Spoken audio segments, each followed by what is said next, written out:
Flamengo avassalador atropela o Botafogo dentro da casa dele. 11 jogos que jogamos como mando de campo do Botafogo, ganhamos 10, perdemos uma, mas hoje não foi diferente, vencemos e domingo promete que vai ser um jogaço. Vamos conferir esse jogo aqui no Troca de Passe com todos os detalhes sobre esse jogo de hoje. Crédito de imagem e link abaixo. Se inscreva no nosso canal ASR Fla, ative o sininho e dá aquela moral pra gente com like, porque eu agradeço. Vamos conferir aqui o que... Vamos ao clássico carioca lá no Newton Santos. O Flamengo venceu o Botafogo 3-0 e segue ali a caça do Palmeiras. No final de semana, domingo 4 da tarde, tem só um Flamengo e Palmeiras, certo? Valendo a liderança. Olha só, o primeiro tempo até não foi ruim do Botafogo, né, Mansur, Alex? A partir do gol do Flamengo, aí a coisa mudou um pouco de figura, especialmente do segundo gol, né? Pra mim o jogo se divide aí. O segundo gol do Flamengo desestabiliza completamente o Botafogo, que vinha fazendo até um jogo equilibrado. Qual é a grande questão? Para mim o jogo se divide até o 2-0 pro Flamengo. O jogo era equilibrado.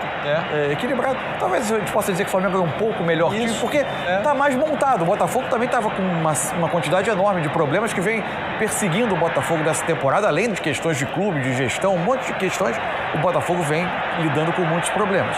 Mas era um jogo equilibrado. A partir do 2-0 o Botafogo desmancha no campo e aí o jogo ganha uma cara de uma... que ele podia virar até uma goleada que talvez nem contasse tanto o jogo, mas podia virar um placar ainda maior. O que eu acho, assim? Acho que o primeiro tempo, especialmente, era um jogo curioso em que as duas tentativas dos times de pressionar a saída de bola não eram bem sucedidas. Os times saíam dessas pressões com alguma tranquilidade, inclusive, porque eram duas equipes que até se desenvolviam melhor com bola do que sem ela. Curioso que nem tanto na hora de criar chances tão claras, não era um primeiro tempo de tantas chances claras de gol, mas os times saíam das tentativas de pressão, se colocavam no campo adversário e a partir daí tentavam jogar. O Flamengo teve uma mudança, para mim, uma variação no decorrer do primeiro tempo. O Flamengo faz muito a saída com os dois zagueiros, mais o lateral esquerdo, né, o Alexandre. Ele fez muito o Jorginho entre os dois zagueiros para iniciar o jogo, com o Emerson Royal e o Alexandre encontrando espaços vazios para sair da pressão do Botafogo. Quando fica um pouco em dificuldade para sair, ele muda. Aí vai o Alexandre fazer essa saída, o Jorginho trabalhando mais à frente. A partir daí surge o lance do primeiro gol. A bola vai na direção, passa por onde estava o Jorginho, chega no Arrascaeta, belo passe do Léo Ortiz. O drible do Arrascaeta num bote errado do Alan do Botafogo, abre um latifúndio de campo, por ali o Flamengo cria. Agora, você vê que o Arrascaeta quase não tinha pego na bola ali até aquele lance. Mas eles são jogadores que podem decidir, né? Ele é absolutamente decisivo. E a qualidade de finalização do Pedro. O primeiro giro. O giro é espetacular, o arranque, né? Botafogo, os jogadores do Botafogo tentavam pegá-lo, não conseguiam. E aí ele deixa o Pedro na frente do goleiro, né? Diante de um Botafogo que, assim... até conseguiu criar as suas chances. E aí não foi falta, né? Deixando bem claro. Não, o lance do Carrascal pro gol do Plata, que tinha acabado de entrar. Mas o Botafogo, que de novo é um time que criou algumas coisas interessantes com bola, mas é muito problemático defensivamente. O Botafogo não consegue ser um time consistente defensivamente em boa parte desse segundo semestre de 2025. Hoje, se a gente pegar, né, também, meu senhor, sem Vitinho, sem o Caio, né, que tá machucado. Natan Fernandes, Danilo, Montoro, Newton, Caio Pantaleão, Vitinho, sem contar Neto, goleiro e Bastos. Não, mas assim, muito tempo. Dizendo só do sistema defensivo, sem os dois laterais teoricamente titulares, né, o Vitinho e o Alex Telles, e sem um dos zagueiros, né? Hoje, de novo, teve que jogar o Marçal. Mas Danilo e Newton que jogam na frente da zaga, porque o Alan não vem bem, não consegue engrenar uma sequência então boa. É muita gente no mesmo setor fora, né? E aí atrapalha, isso claro, contribui. O trabalho do David Ancelotti. Não consegue ser seguro sem bola o suficiente, especialmente o time do ano passado, que era um time que defendia muito bem, recuperava rápido a bola para agredir o adversário. A partir daí, o Flamengo encontra o primeiro gol. No segundo tempo, o jogo continuava com uma dose de equilíbrio até o Flamengo fazer o 2-0, que vem de uma forma que aí é uma outra discussão que se coloca, né? O Rossi sai com uma bola longa. Sim. O Cebolinha, porque o Botafogo tinha partido para uma pressão 1 contra 1 campo inteiro no segundo tempo, sem sobra atrás. O lançamento longo do Rossi, olha quem vai disputar com o Cebolinha, é o Marçal, que foi o zagueiro pelo lado direito, curiosamente hoje, né? Com alguma dificuldade para... Acho que não é a primeira vez que ele faz essa ele já fez outros jogos e muito seguros ali. Só que eu acho que para sair jogando ele tem um pouco mais de dificuldade, mas aí ele perde essa bola, A bola chega no Pedro, que aliás tecnicamente, participou muito bem de 2 lances, a finalização do primeiro gol e o passe pro gol do Luiz Araújo. Aí, a partir daí, o jogo praticamente acaba como disputa mesmo, né? Porque o Botafogo afundou no jogo e o Flamengo podia até ter feito mais gols. Agora o torcedor está muito crítico, né? De novo o Nilton Santos com o público baixo, né? Para um clássico, né? 22 mil torcedores. O torcedor está bravo com esse ano, né? Claro que não é um ano bom, um ano decepcionante do Botafogo pela expectativa que foi criada e pelo ano que fez em 2024. Ainda assim, é preciso apoiar para o Botafogo tentar chegar à fase de grupos da Libertadores, né? Que é o primeiro dos objetivos nesse momento. O Botafogo é o 5º colocado, 43 pontos. O Mirassol, com a vitória de hoje, foi a 49. São 6 de diferença. Então tem um gapzinho aí, tem uma diferença para ser tirada. Né? E ainda pode ser passado pelo Bahia amanhã, porque o Bahia tem 43. Isso. Né? Se o Bahia empatar, por exemplo, no Clássico Bahia amanhã, o Bahia ultrapassa também o Botafogo fica na 6ª colocação, no limite. E o Fluminense pode vencer. O Fluminense pode ir a 41. O Fluminense pode ir a 41, vai encostar também no Botafogo, fica ameaçada essa classificação, né? Bahia e Fluminense tem 26 jogos também, esse detalhe, 2 a menos que o Botafogo nesse momento. O Botafogo vem nesse ano inconstante. A entrevista do Marlon no final do jogo também é interessante falar sobre isso. Muitas vezes não falta atitude, mas falta atitude direcionada em pontos capitais, em momentos importantes. E de repente a tabela do Botafogo às vezes é melhor do que essa inconstância está atrapalhando eles, vamos dizer, né? Porque poderia estar melhor ainda, brigando pelo título. Só que essa questão de fora, o planejamento, a questão financeira agora, enfim, é um negócio aí que está pesado pelo jeito pro Botafogo, e dentro do campo é um time que não consegue ser constante, competitivo esse tempo todo, por isso se expõe mais. E aí você vai jogar com um time igual o Flamengo, naturalmente, qualquer oportunidade que você dá, o risco é muito grande. E aí o Flamengo hoje fez o que tinha que fazer na cola do Palmeiras, mas o Botafogo de novo acaba pecando porque realmente errou um pouco mais. Parece ter sido uma lesão muscular, né? Parece ter sido uma lesão muscular do Cebola. Vamos fazer exames. Ele vai fazer exame amanhã para saber o alcance. Outro que teve uma semana fantástica nessa data FIFA e, infelizmente, no momento que vinha crescendo, teve essa lesão, mas esperamos que se recupere o antes possível.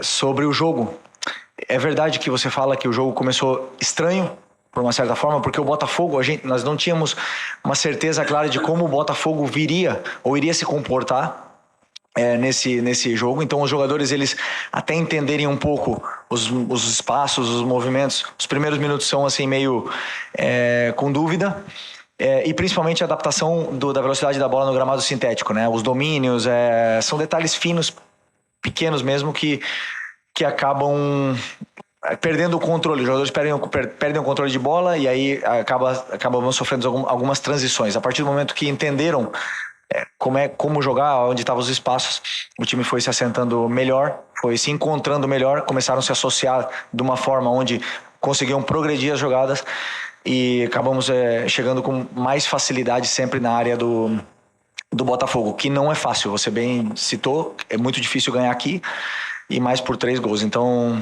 temos que dar valor à nossa grande vitória. O Pedro é um jogador top, todos conhecemos, mas o mais importante é a equipe. E hoje ele deu tudo pela equipe, se doou em todas as fases do jogo, fez 2 semanas excelentes de treinamentos, está muito bem e o campo fala, tá num grande momento. E esse Pedro é o que todos queremos agora. Quem mantém eles no campo são eles mesmos. Palmeiras, grande equipe, grande momento. Tem um elenco, talvez os mais caros aí, ou o mais caro, né? Esse ano, sem nenhuma dúvida, com todas as contratações que fizeram. É o elenco dos mais poderosos. E o melhor treinador do Brasil, que demonstrou isso com títulos e com números, né? Durante todos esses anos. Portanto, claro que o Palmeiras sempre vai estar na briga. Chegamos parecido, praticamente na mesma situação no primeiro turno do campeonato. E por mais que tudo pode acontecer, o campeonato não vai ser definido nesse jogo. Temos exemplos de anos anteriores do próprio Botafogo. Portanto, temos que encarar o jogo do Palmeiras como o jogo pede, como você mesmo falou, uma final, mas como foi hoje, outra final. E daqui para frente serão todas finais. O que me preocupou nos últimos jogos e me preocupa mais foi tão difícil que é pro Flamengo, para dar uma falta a favor do Flamengo e tão fácil que é contra o Flamengo. Então, assim, são vários critérios de faltas iguais dentro do campo que são tomadas de formas diferentes. Isso é o que mais me tira do sério, né? Então, às vezes, um toquezinho leve dentro da área é falta, mas por causa da defesa, é na defesa, mas no meio do campo uma porrada nas costas não é falta. E aí acaba gerando um escanteio e acaba gerando que o teu time não saia de trás, como aconteceu hoje com a Arrascaeta de costas. Isso aí é o que mais me tira do sério, né? Porque a sensação que eu tenho é o Flamengo não precisa dessa falta. Aí eles conseguem, eles são bons e não estão apitando o que está falando a jogada. E isso realmente me dói. A única coisa que eu quero é, como o Botafogo soltou na nota, que a gente não fale de juiz, que eles passem neutros durante o jogo, só isso. Falem dos jogadores. Tá aí Felipe Luiz reclamando também da arbitragem hoje, né? Hoje o Flamengo teve um pênalti que foi sonegado pela arbitragem, a gente mostrou aqui. Tem uma parte da entrevista dele que eu, pessoalmente, a mim não agrada muito, assim, mas essa avaliação de um treinador de que contra o meu time é fácil dar e a favor. Se todos fazem. Isso a gente já ouviu de tantos treinadores. Acho que acho natural até quem esteja competindo eventualmente se sinta injustiçado, mas assim, o discurso de que tem um direcionamento, eu acho tão perigoso para o ambiente do jogo, sabe? Porque desperta em quem está ouvindo sensações ruins, você não, a forma como a pessoa reage. E agora, sobre a arbitragem de hoje, eu acho que é importante também colocar, não dá pra gente viver um ambiente de todo mundo querer fazer pressão o tempo todo. O jogo de hoje foi disputado após uma nota de pressão preventiva, né? Que o Botafogo soltou uma nota dizendo que esperava uma arbitragem profissional. Isso ele sabia que não ia ter, porque a arbitragem não é profissional no Brasil, sob o sentido estrito da palavra. Isso todo mundo sabia que não ia acontecer. É evidente que o Botafogo queria dizer uma arbitragem que cumprisse ali os deveres de quem está recebendo para apitar o jogo. Mas é ruim isso, sabe? Era tão legal quando o Felipe se recusava a falar sobre a arbitragem. Né? Ele era diferente dos outros.